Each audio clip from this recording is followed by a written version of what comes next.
హైదరాబాద్ నగరం మరోసారి నిరసన జ్వాలలతో అట్టుడుకుతోంది. రాష్ట్రంలో ఖాళీగా ఉన్న 20,000 పోలీసు ఉద్యోగాలను భర్తీ చేయాలని, పెండింగ్ లో ఉన్న నియామకాల ప్రక్రియలను పూర్తి చేయాలని డిమాండ్ చేస్తూ దిల్సుఖ్ నగర్, రాజీవ్ చౌక్ వేదికగా తమ నిరసన గళాన్ని వినిపించేందుకు నిరుద్యోగ జేఏసీ మిలియన్ మార్చ్ కి పిలుపునిచ్చారు.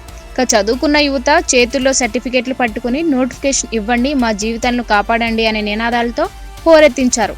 ఇక ఏళ్ల తరబడి కోచింగ్ సెంటర్లో మగ్గిపోతున్నామని, వయోపరిమితి దాటిపోతుందని వారు ఆవేదన వ్యక్తం చేశారు.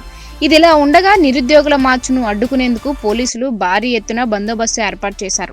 రాజీవ్ చౌక్ వైపు వచ్చే అన్ని దారులను పోలీసులు మూసివేశారు. వందలాది మంది పోలీసులు, పారామిలిటరీ బలగాలు రంగంలోకి దిగారు.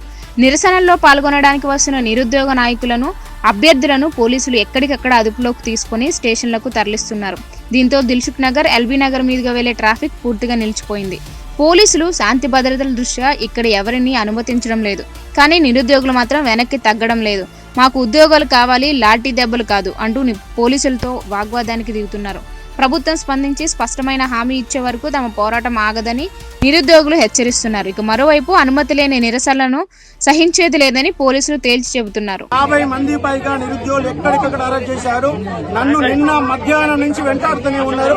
నా ఫోన్ మొత్తం ఇంట్లో పడేసి బయటకు వెళ్ళాను కాబట్టి ఇప్పటిదాకా అరెస్ట్ కాకుండా ఉండగలిగాను. ఇక్కడ మా మిలియన్ మార్చ్ కొనసాగుతుంది. విద్యార్థులంతా నాతో పాటు రోడ్ల మీద రావడానికి సిద్ధంగా ఉంటుంది. మొత్తం ఒక్క నోటిఫికేషన్ కూడా ఇవ్వకుండా ఇవాళ ఆటలాడుతున్న సందర్భం కనబడతా ఉంది.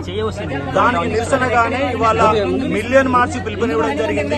విద్యార్థులంతా సామూహికంగా పోవడానికి ఇన్స్టిట్యూట్ రాగానే పోలీసులు మొత్తం కూడా ఇన్స్టిట్యూట్ మొత్తం రౌండ్ చేసి బయటికి వెళ్లకుండా దిగ్బంధించారు మమ్మల్ని. కాబట్టి ఈ ప్రభుత్వాన్ని 2 లక్షల ఉద్యోగాల నోటిఫికేషన్ తక్షణమే విడుదల చేయాలని మేము డిమాండ్ చేస్తా ఉన్నాం. ఎందుకంటే వీళ్ళు సంవత్సరంలో 2 లక్షల ఉద్యోగాలు ఇస్తామని చెప్పారు. ఇప్పటి వరకు ఒక్క నోటిఫికేషన్ లేదు. గత గవర్నమెంట్ ఇచ్చిన ఉద్యోగాలకు పత్రాలు ఇచ్చారు తప్ప ఒక్క నోటిఫికేషన్ ఇవ్వక దౌర్భాగ్యమైన ముఖ్యమంత్రి. ఈ ముఖ్యమంత్రి దించే శక్తి యువతకు మాత్రమే ఉంది. ఖచ్చితంగా ఈ నిరుద్యోగులందరూ కలిసి వచ్చేసారి రేవంత్ రెడ్డిని పాతాలని తొక్కడం ఖాయము. ఆయన నిరుద్యోగుల గురించి ఏ రోజు పట్టించుకునే సందర్భాలు లేవు. వాళ్ళందరికీ కూడా ఎన్నో రకాల ఆశలు పెట్టి వాళ్ళు అధికారంలో గడ్డనెక్కిన ప్రభుత్వం వాళ్ళ నిరుద్యోగులందరినీ నిండా ముంచిన గవర్నమెంట్. దీని వ్యతిరేకంగా నిరుద్యోగ లేబర్ సంఘం కూడా మా పోరాటాలని కొనసాగిస్తూనే ఉంటాం.